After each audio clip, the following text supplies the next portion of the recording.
Elite AC और ये है हमारा आउटडोर यूनिट। जैसे कि पिछली वीडियो को अगर आप नहीं देखें तो ज़रूर देखिए, क्योंकि बहुत सारी जानकारी आपको वहाँ पे भी मिलेगी।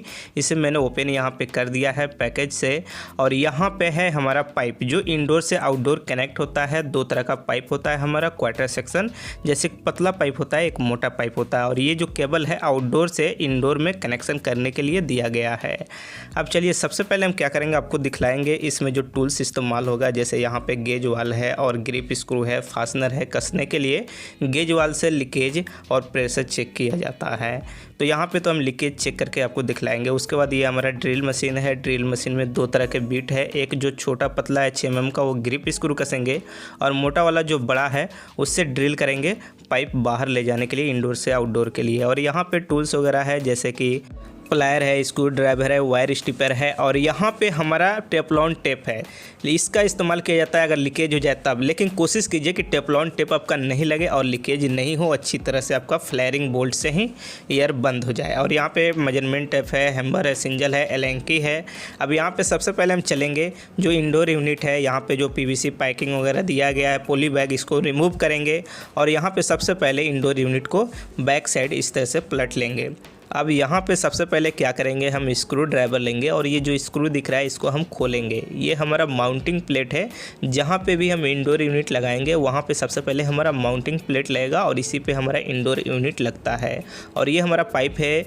ये पाइप 3 रास्ते से निकलता है। एक इस साइड से हमारा निकल के जाएगा आउटडोर यूनिट के लिए, एक इस साइड से भी लेकर के जा सकते हैं आउटडोर यूनिट के लिए। एक होता है, आप होल कीजिए और यहीं पर निकाल लीजिए बिल्कुल सेंटर में। तो हम बिल्कुल वाल को होल करेंगे और वहाँ से निकालेंगे। तो इसके लिए सबसे पहले क्या करना होगा, यहाँ पे पाइप को बिल्कुल सीधा करना होगा। नीचे एक हाथ जरूर रखेंगे और उसके बाद सीधा करेंगे आहिस्ता आहिस्ता, बिल्कुल घबरा के अचानक एक जल्दी से नहीं करना है आपको, नहीं तो पाइप डैमेज हो सकता है और डैमेज होगा तो फिर प्रॉब्लम हो जाएगा। तो इसलिए ज़रूरी है कि एक हाथ को नीचे रखें पकड़ के पाइप को और धीरे धीरे आहिस्ता आहिस्ता इसको सीधा करें।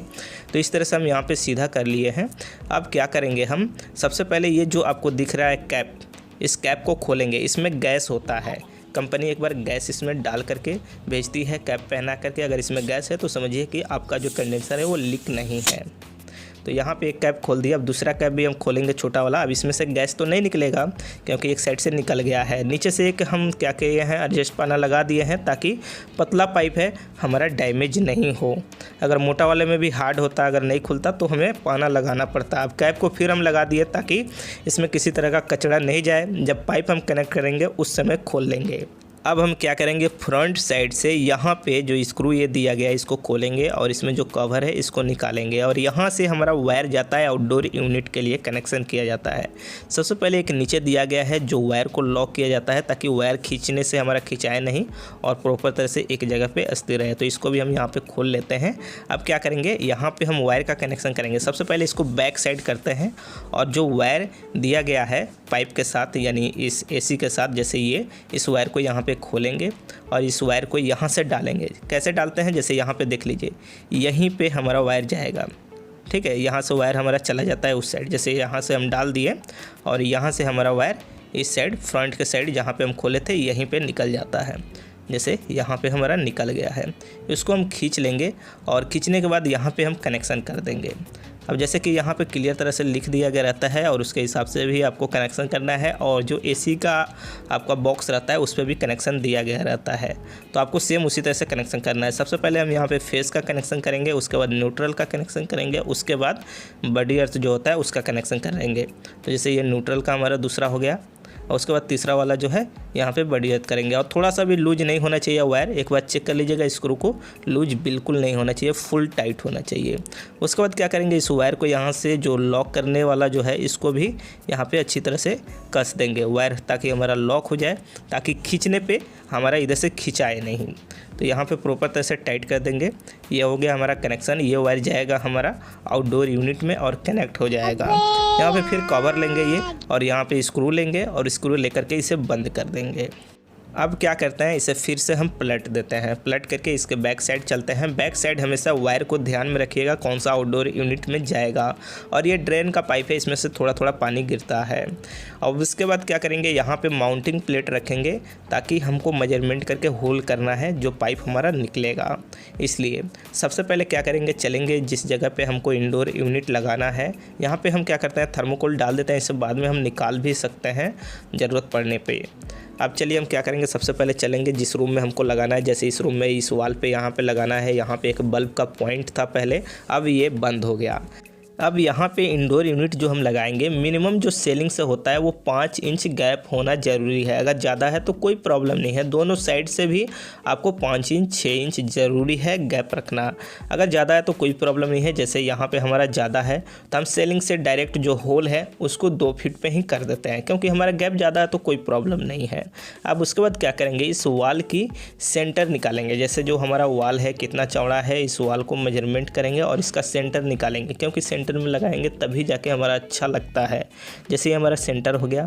अब उसके बाद क्या करेंगे, एसी को मेजरमेंट करेंगे और इसका सेंटर निकालेंगे। हर आपका इंडोर यूनिट एसी जो होता है उसका साइज एक ही होता है, फिर भी अगर आप नए हैं तो इस तरह से सेंटर निकालते हैं तो ज़्यादा बेहतर होगा। 1 फीट पे होल होता है मिनिमम, जैसे कि यहाँ पे दिखाते हैं हम आपको। यहाँ पे आप देखेंगे तो 1 फीट पे ये होल आप करेंगे तो आसानी से हो जाएगा।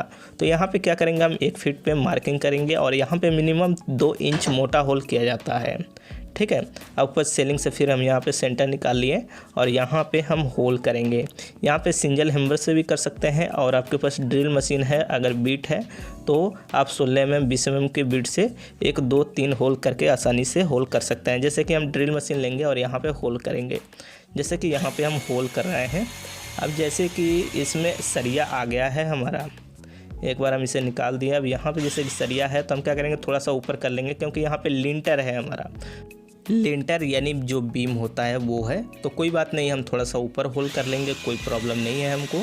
तो यहाँ पे होल हम कर रहे हैं तो यहाँ पे देखिए हमारा आसानी से चला गया, यानी यहाँ पे नहीं है, ईंट का भी धूल जो है वो आ रहा है। तो यहाँ पे हम 3 होल कर देते हैं और उसके बाद सिंगल हैमर से मार करके इस होल को हम बड़ा कर देंगे। तो जैसे यहाँ पे दूसरा होल हो गया, तीसरा भी हो गया। अब यहाँ पे सिंगल हैमर से इसको मारेंगे इस तरह से, यानी तोड़ देंगे और तोड़ करके आसानी से इसको होल कर देंगे। मिनिमम 2 इंच होना चाहिए, जिसमें क्या होता है कि हमारा ड्रेन का भी पाइप चला जाता है और जो 2 पाइप होता है इंडोर से आउटडोर वो भी चला जाता है, प्लस जो वायर होता है इंडोर से आउटडोर यूनिट तक वो भी चला जाता है। जैसे कि यहाँ पे होल कर दिए। एक चीज़ और हमेशा ध्यान में रखिएगा, जो बाहर का साइड होता है वो होल थोड़ा डाउन हो और अंदर जो हमारा जिधर इंडोर यूनिट लगता है ये होल के साइड इधर थोड़ा अप हो, यानी तिरछा होल हो।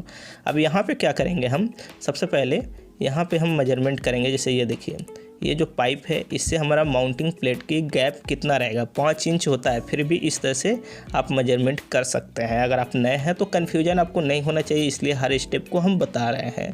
तो यहाँ पे 5 इंच गैप होना चाहिए। तो यहाँ पे हम मेजरमेंट कर लिए। उसके बाद क्या करेंगे, यहाँ पे 5 इंच पे हम मार्किंग कर लेंगे। यहाँ पे मार्किंग करके फिर हम माउंटिंग प्लेट लगाएंगे। यहाँ पे हम मार्किंग कर लिए। अब यहाँ पे हम क्या करेंगे, आपका माउंटिंग प्लेट लगाएंगे। माउंटिंग प्लेट होल के बराबर होना चाहिए, क्योंकि नीचे ऊपर नहीं होना चाहिए, क्योंकि पाइप वहीं से निकल रहा है। आप देख लीजिए मिनिमम आधा इंच होता है पाइप आपका। आप माउंटिंग प्लेट को उसी हिसाब से आप मार्किंग कीजिएगा। यहाँ पे जो माउंटिंग प्लेट है उसको बिल्कुल हम सीधा लिए हैं। आप एंगल जो होता है राइट एंगल उसका इस्तेमाल कर सकते हैं, लेकिन हम यहाँ पे बिल्कुल सीधा किए हैं। टेढ़ा नहीं होना चाहिए, नहीं तो पानी का जो ड्रेन है वो फिर अंदर चूने लगता है। बिल्कुल लेवल आपका सही होना चाहिए। और यहाँ पे ड्रिल करेंगे। ड्रिल करने के बाद इसमें ग्रिप डालेंगे और उसके बाद स्क्रू से कस देंगे। तो यहाँ पे फटाफट हम माउंटिंग प्लेट को कस देते हैं और उसके बाद आगे का प्रोसेस हम आपको दिखलाते हैं। तो जैसे ये हमारा माउंटिंग प्लेट यहाँ पे कस लिया। अब उसके बाद क्या करेंगे, यहाँ पे जो ये थर्मोकोल डाले थे इसको हम निकाल देंगे। अगर इस साइड से हमको वायर नहीं निकालना रहता तो थर्मोकोल निकालने की ज़रूरत नहीं पड़ती। तो हम यहाँ पे निकाल दिया और यहाँ से जो वायर हम निकाले हैं वो हमारा मेन लाइन है, यानी मेन इनपुट होगा। और ये जो दूसरा वायर है ये हमारा आउटडोर यूनिट तक जाएगा। तो हम क्या करेंगे, यहाँ पे सबसे पहले इसको आपस में इस तरह से करेंगे और टेप लगा देंगे 1-2 जगह, ताकि हमारा इधर उधर नहीं जाए, एक साथ इकट्ठा रहे। तो यहाँ पे 2 जगह हम टेप लगा दिए। 2 जगह टेप लगाने के बाद अब क्या करेंगे, यहाँ से इंडोर यूनिट को उठाएंगे और सबसे पहले वायर हमारा लंबा है तो हम इस होल से उस साइड बाहर निकाल देते हैं। वायर को निकालेंगे और उसके बाद यहाँ पे जो हमारा 3 पाइप है, एक ड्रेन का है जो पानी का और 2 हमारा पाइप गैस का है, इसको इसके साथ यहाँ होल में हम डाल देंगे। बिल्कुल सीधा डालेंगे, टेढ़ा किसी तरह का नहीं, आसानी से ये चला जाएगा। होल आपका होना चाहिए उस साइज का। अब यहाँ पे ये चला गया। अब इसे क्या करेंगे, बराबर बैठाएंगे। एक चीज़ और, जो इसमें लॉक दिया गया है, जिस तरह से बैक साइड आप देखे थे वहीं पे लॉक है और इसे लॉक होना चाहिए एकदम बिल्कुल बराबर सेंटर में लाएंगे। दोनों साइड का लॉक ऊपर से सबसे पहले फंसा देंगे और नीचे के साइड। अब इसको दबाएंगे ना तो ये कट से करेगा और लॉक हो जाएगा। तो ज़रूरी है कि इसको लॉक करना, तब जाके ये हमारा सही से होगा। जैसे यहाँ पे हमारा लॉक हो गया, अब ये हमारा हिलेगा भी नहीं, बिल्कुल सही हो गया, फिक्स हो गया। तो इस तरह से हमारा इंडोर यूनिट यहाँ पे लग गया। अब इसमें हम क्या करेंगे, पाइप जोड़ेंगे। पाइप जोड़ने के लिए अगर आप सीधा जोड़ना चाहते हैं जोड़ सकते हैं। अगर यहाँ पे टेढ़ा है आपको करना है तो आपको थोड़ा दूरी से टेढ़ा करना होगा। अचानक एक ही जगह से ये टेढ़ा नहीं होगा, क्योंकि फिर वहाँ पे पचक जाएगा और डैमेज हो जाएगा। हमेशा ध्यान में रखिएगा, थोड़ा थोड़ा आपको आगे पीछे करके करना होगा। जैसे एक साइड से कर रहे हैं, थोड़ा थोड़ा बढ़ते जाना होगा। तो यहाँ पे आराम आराम से करना होगा, नहीं तो स्प्रिंग का आप इस्तेमाल कीजिए। तो स्प्रिंग इसमें उतना अच्छे से काम नहीं करेगा जितना अच्छा से आप हाथ से कर सकते हैं। तो यहाँ पे धीरे धीरे आपको करना होगा, थोड़ा थोड़ा बढ़ाते हुए। इस तरह से हम कर लेंगे। तो यहाँ पे हो गया। अब उसके बाद क्या करेंगे, पाइप लेते हैं। पाइप को इस तरह से हम सीधा कर सकते हैं, ज़मीन पर रखेंगे, प्लास्टर पे इस तरह से करेंगे तो आसानी से हो जाएगा। ऐसे भी हाथ से हो सकता है। आप धीरे धीरे काम कीजिएगा तो आपको बहुत अच्छा एक्सपीरियंस खुद हो जाएगा। अब यहाँ पे एक साइड फ्लेयरिंग किया गया है तो हम फ्लेयरिंग नहीं करेंगे, डायरेक्ट कस देंगे। दूसरे साइड फ्लेयरिंग हमको करना पड़ेगा। अब यहाँ पे जैसे इस तरह से लगाएंगे और यहाँ पे इसको कस देंगे। अब यहाँ पे एडजस्ट पाना का इस्तेमाल जरूर कीजिएगा, जिसे सिलाई रेंच भी कहा जाता है बहुत से जगह पे। और 2 पाना का, एक साइड से आपको पकड़ना है और एक साइड से आपको कसना है, नहीं तो पाइप मुड़ जाएगा तो फिर वो डैमेज पक्का हो जाएगा। तो हमेशा ध्यान में रखिएगा और फुल टाइट कीजिएगा, थोड़ा सा भी लूज नहीं, फुल टाइट। उसके बाद फिर उसी तरह से जो पतला वाला पाइप है उसको भी लेंगे और एक साइड तो फ्लेयरिंग करके कंपनी ने दिया ही है और फिर यहाँ पे इसको कस लेंगे। इस तरह से ये आसानी से कस जाता है। अभी जब ये थोड़ा कस जाए तो उसके बाद क्या करना होगा, आपको फिर पाना ले लेना होगा और दोनों साइड से पकड़ना होगा। एक साइड से पकड़ लिए और एक साइड से आपको कसना होगा। और थोड़ा सा भी लूज नहीं कसा जाता है, क्योंकि अगर लूज रहेगा तो फिर लीकेज हो जाएगा। लीकेज हो जाएगा तो फिर आपका सही तरह से हुआ ही नहीं, फिर गैस ख़त्म हो जाएगा, फिर प्रॉब्लम हो जाएगा, क्योंकि कूलिंग करेगा ही नहीं। तो यहाँ पर हम अच्छी तरह से टाइट कर दिए हैं। आउटडोर यूनिट ऊपर हमारा है और ये जो ड्रेन का पानी का पाइप है यहीं पे हमारा पानी गिरेगा, कोई प्रॉब्लम नहीं है। अगर दूसरी जगह आपको ले करके जाना है तो पाइप जोड़ करके ले करके जा सकते हैं। ये हमारा आउटडोर यूनिट है। और यहाँ पे जो ये हमारा दिया गया गत्ता, इसे हटा देंगे। अब यहाँ पे जैसे कि हमारा ये दोनों पाइप है, अब इस साइड हमको फ्लेयरिंग करना होगा। तो यहाँ पे क्या करेंगे, सबसे पहले हम क्या करते हैं, यहाँ पे इस तरह से लेते हैं और फ्लेयरिंग बोल्ट सबसे पहले डालेंगे। अब यहाँ पे फ्लेयरिंग बोल्ट डालने के बाद इसको इसके अंदर कसेंगे। यहाँ पे हमारा फ्रेश है पाइप, अगर फ्रेश अगर जहाँ पे नहीं रहेगा वहाँ पे इस तरह से रेती हमको मारना पड़ेगा, फ्रेश करना पड़ेगा, नहीं तो फट जाता है, आपका फ्लेयरिंग नहीं हो पाता है। तो यहाँ पे अच्छी तरह से रेती मार देंगे और उसके बाद क्या करेंगे, यहाँ पे ये फंसाएंगे इसको और इसको फंसा करके इसको इस तरह से फ्लेयरिंग कर लिया जाता है। इस तरह से हम यहाँ पे फ्लेयरिंग इसको कर लेंगे, पूरा फ्रेश होता है और अच्छी तरह से करेंगे, थोड़ा सा भी लूज नहीं। और यहाँ पे अगर फट जाए तो समझिए लीकेज हो जाएगा, तो इस बात को ध्यान में रखना है। लेकिन हमारा फ्लेयरिंग सही है। अब यहाँ पे क्या करेंगे, जो ये मोटा वाला पाइप है तो मोटा वाला में जाएगा, पतला वाला पतला में जाएगा, चेन तो आपका लग नहीं सकता एक दूसरे में। तो यहाँ पे हम क्या करेंगे, अच्छी तरह से इसको कस लेते हैं। यहाँ पे इसको कसने के बाद क्या करेंगे, पाना से भी आपको टाइट करना होगा और थोड़ा सा भी लूज नहीं, फुल टाइट करना है, नो लूजिंग। अगर आप लूज कर देंगे तो फिर वो लीकेज हो जाएगा। तो यहाँ पे हम फुल टाइट कर रहे हैं और ये फुल टाइट हमारा हो गया। यहाँ पे आपको लूज नहीं करना है। इसी तरह से हम क्या करेंगे, जो दूसरा हमारा पतला वाला पाइप है उसमें भी फ्लेयरिंग टूल्स यहाँ पे लगाएंगे। और जो पतला वाला साइज है, इसमें हर साइज का होता है फ्लेयरिंग टूल्स में, और यहाँ पे हम लगाएंगे। ज़्यादातर आपको 2 ही साइज इस्तेमाल करने के लिए मिलता है। और यहाँ पे रेती लेंगे, फ्रेश नहीं है इसका मुँह, तो थोड़ा सा रगड़ देंगे। रगड़ने के बाद इसको थोड़ा सा फिर डालेंगे फ्लेयरिंग आपका, और इस तरह से इसको फ्लेयरिंग कर देंगे। इस तरह से हमारा फ्लेयरिंग हो जाएगा। तो इस तरह से हमारा ये भी हो गया। अब इसको भी क्या करेंगे, हम यहाँ पे कस लेंगे। तो चलिए हम फटाफट इसे भी कस देते हैं। हम जब भी कसेंगे, जब पाइप लगाएंगे, चाहे मोटा हो या पतला हो, अगर बिल्कुल सेंटर में और सीधा पाइप है तो आसानी से कस जाएगा। अगर टेढ़ा रहेगा तो नहीं कसेगा। जैसे हम सीधा लगा रहे हैं तो फटाफट ये कस जा रहा है, हमको परेशानी नहीं हो रहा है।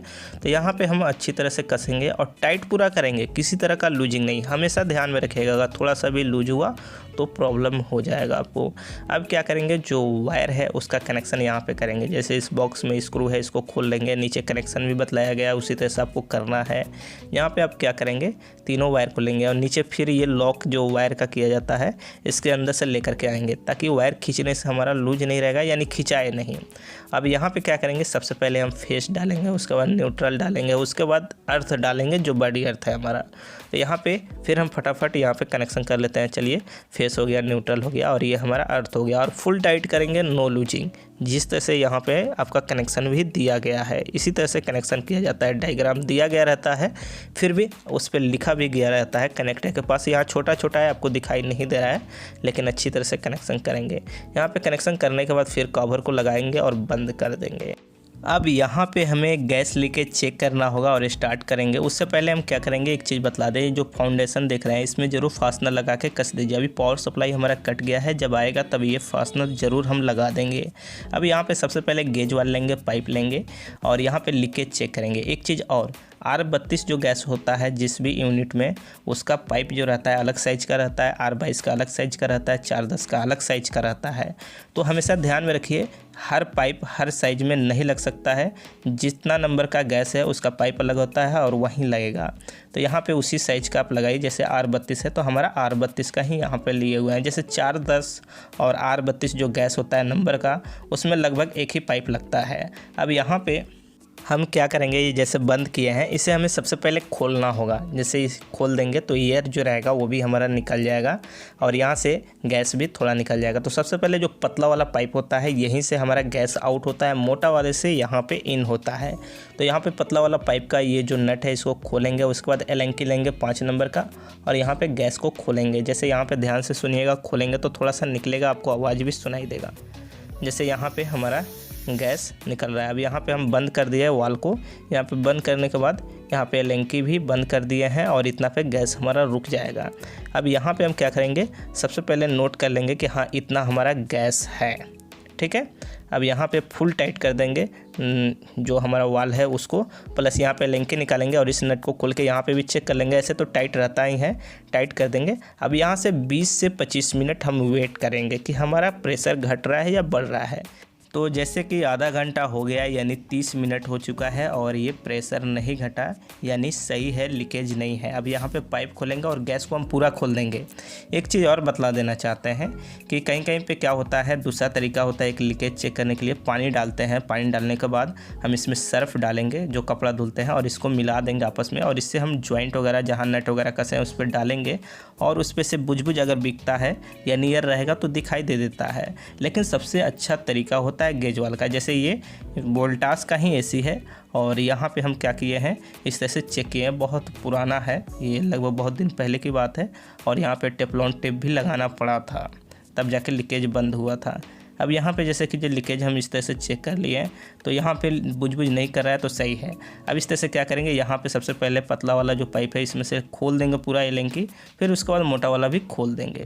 तो इस तरह से खोल दिया जाता है। तो इस तरह से यहाँ पे उसको भी हम खोल लेंगे गैस को। तो यहाँ पे हम इस तरह से खोलने के बाद जो नट वगैरह है इसको भी हम लगा देंगे और इसको भी टाइट कर दिया जाता है। तो इसी तरह से चेक किया जाता है। अगर कहीं पे आपके पास गेज वाल नहीं है, लेकिन कोशिश कीजिए गेज वाल के थ्रू काम करने के लिए, ज़्यादा बेहतर होता है, सही होता है। अब यहाँ पे जो एसी अभी हम लगाए हैं इसका गैस वगैरह हम खोल दिए हैं। अब यहाँ पे सबसे पहले हम स्टेबलाइजर लगाएंगे। जैसे ये हमारा स्टेबलाइजर है वी-गार्ड का। यहाँ पे ये जो फ्रेम है वॉल माउंटिंग, इसको ग्रिप स्क्रू से वॉल में कस देंगे इस तरह से। उसके बाद जो स्टेबलाइजर है इसमें लॉक होता है, जो इसका बैक साइड ये रहता है। इसको क्या करेंगे, स्टेबलाइजर को लगा देंगे यहाँ पे। इस तरह से लगाने के बाद क्या करेंगे, जो वायर एसी का है इनपुट, स्टेबलाइजर से आउटपुट होगा, वहाँ पे कनेक्शन होगा। तो यहाँ पे हम स्क्रू को खोलेंगे और यहीं पे एसी का वायर जो है कनेक्शन कर देंगे। इसमें सबसे पहले फेस होता है, उसके बाद न्यूट्रल होता है, उसके बाद बॉडी अर्थ होता है। तो यहाँ पे हम क्या करेंगे, सबसे पहले तीनों वायर को इस तरह से कस लेंगे, फेस, न्यूट्रल और बॉडी अर्थ। और उसके बाद क्या करेंगे, फिर ये जो कवर है प्लेट, इसको कस देंगे। अब उसके बाद क्या करेंगे, स्टेबलाइजर का जो वायर है यहाँ पे टॉप लगाएंगे। टॉप में इस तरह से कनेक्शन हो जाता है, न्यूट्रल, फेस और अर्थ। उसके बाद यहाँ पे टॉप को कस देंगे। टॉप को कसने के बाद इसके अंदर हम लगा देंगे। अब चलिए हम क्या करते हैं, एसी को ऑन करते हैं। यहाँ पे फाइनली लग गया। सबसे पहले यहाँ पे जो मिनी एमसीबी है इसको ऑन करेंगे। जैसे पावर सप्लाई भी है, स्टेबलाइजर आपका 5 सेकंड लेता है और उसके बाद ये आउट कर जाता है। अब यहाँ पे आप देखेंगे तो लाइन आ चुका है, फर्स्ट क्लास है, कोई प्रॉब्लम नहीं है, यानी ऑन हो गया यहाँ पे एसी आपका। अब रिमोट से आप इसका टेम्परेचर अप डाउन कर सकते हैं, जैसे 16 डिग्री 17 डिग्री, जितना पे आप चाहें, जितना कूलिंग आपको ज़रूरत है उतना पे आप सेटअप कर सकते हैं। जैसे यहाँ पे 16 हम किए हैं, अगर आप चाहें तो इसको बढ़ा सकते हैं, इस तरह से घटा सकते हैं। अब उसके बाद यहाँ पे ऑन ऑफ करने के लिए भी दिया गया रहता है रिमोट। उसके बाद यहाँ पे मोड भी दिया गया रहता है, किस मोड में आप चलाना चाहते हैं, कितना डिग्री पे, तो आप अपनी ज़रूरत के हिसाब से इसे चला सकते हैं और ये अच्छा कूलिंग करता है। एक चीज़ और, ये 16 डिग्री की बात करें या 70 डिग्री की बात करें तो हर कंपनी का अलग अलग होता है, कूलिंग भी सबका अलग अलग हो जाता है। यहाँ पे स्टेबलाइजर इनपुट आउटपुट जो आएगा आपका, उसके हिसाब से 240 तक बना करके देता है, यानी 240 वोल्ट बना करके देता है इसी को चलने के लिए। यहाँ पे जो आउटडोर यूनिट है वो मिनिमम 3 मिनट के बाद आउट करता है और आउटडोर यूनिट चलता है। अभी ये फ़िलहाल बंद है, जब ये 3 मिनट हो जाएगा तो वहाँ से जो इंडोर यूनिट का पीसीबी होता है वो आउट करता है वहाँ से, यानी पावर कमांड देता है और उसके बाद ये ऑन होता है। तो ये 3 मिनट तक के बाद ही ऑन होता है। जैसे ये अभी ऑन हो गया, ये ऑन होगा तभी जाके आपका रूम के अंदर कूलिंग होगा, ऐसे तो उसका